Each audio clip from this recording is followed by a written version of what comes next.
নবী মুহাম্মদুর রাসূলুল্লাহ সাল্লাল্লাহু আলাইহি ওয়াসাল্লাম তিনি বলছেন, ওয়াল্লাহি লা ইউমিনু ওয়াল্লাহি লা ইউমিনু ওয়াল্লাহি লা ইউমিনু, আল্লাহর কসম ওই ব্যক্তি মুমিন নয়।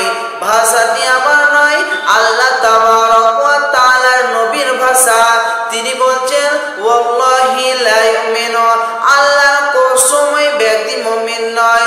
ওয়াল্লাহি লা ইউমিনু, আল্লাহর কসম ওই ব্যক্তি মুমিন নয়। ওয়াল্লাহি লা ইউমিনু, আল্লাহর কসম ওই ব্যক্তি মুমিন নয়।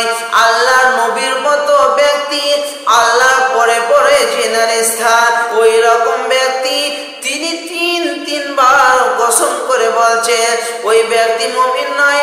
আল্লাহর কসম ওই ব্যক্তি মুমিন নয়। আল্লাহর কসম ওই ব্যক্তি মুমিন নয়। আল্লাহর কসম ওই ব্যক্তি মুমিন নয়।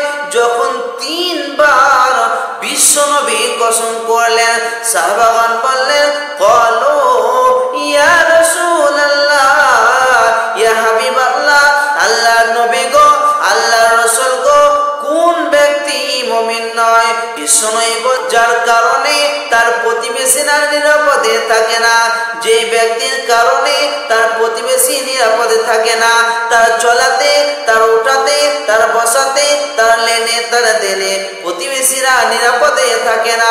আল্লাহ নবী বলছেন, আল্লাহর কসম ওই ব্যক্তি মুমিন নয়। আল্লাহর কসম ওই ব্যক্তি মুমিন নয় যার চলাতে, ফিরাতে, উঠাতে, বসাতে, লেনে দেনে অন্যরা কষ্ট পায়, অন্যরা কষ্ট পায়, ওই ব্যক্তি কোনোদিন মুমিন হতে পারে না। ওই ব্যক্তি মুমিন হতে পারে না। ওই ব্যক্তি